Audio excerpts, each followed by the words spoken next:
அதாவது திரைப்படங்களில் சில பிரபலங்கள் நடிச்சிருப்பாங்க.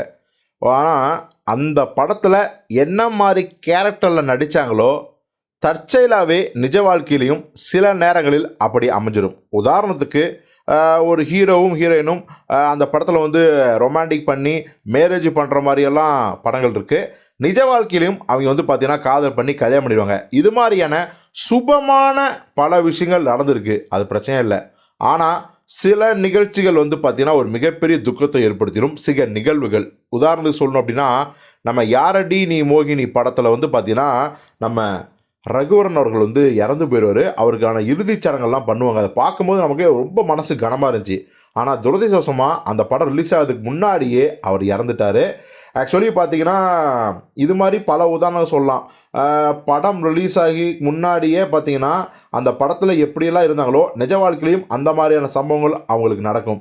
இப்போ நான் எதுக்கு இவ்வளோ பெரிய பீடிகை போடுறேன்னா, ஒரு துயரமான ஒரு சம்பவம் நடந்திருக்கு அப்படிங்கிறது தான்.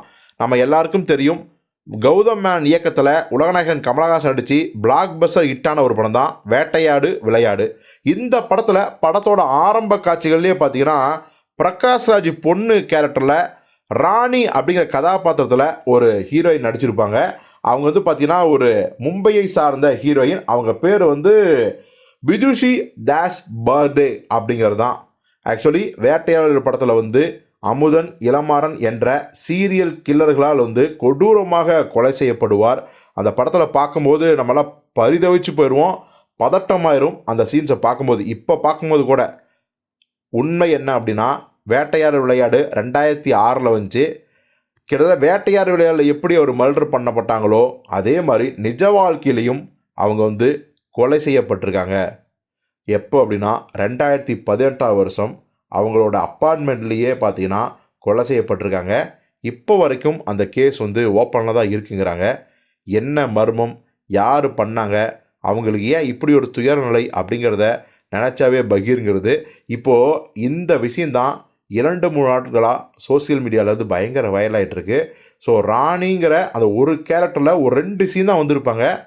இத்தனைக்கும் ஒரு சீன் தான் வந்திருப்பாங்க ஆக்சுவலி பார்த்தீங்கன்னா. அப்போ சின்ன சின்ன மாண்டேஜஸ். ஆனாலும் கூட தமிழ் ரசிகர்களின் நெஞ்சங்களில் மறக்க முடியாத ஒரு கதாபாத்திரமாக அந்த ராணி கதாபாத்திரமும் அவங்களோட நடிப்பும் அமைஞ்சுது. யாருக்குமே ராணி கேரக்டரு வேட்டையாடு சொன்னால் உடனே அவங்க முகமே ஞாபகத்து வரும், அவங்களோட ஃபேஸ் ரியாக்ஷன் ஞாபகம் வரும்.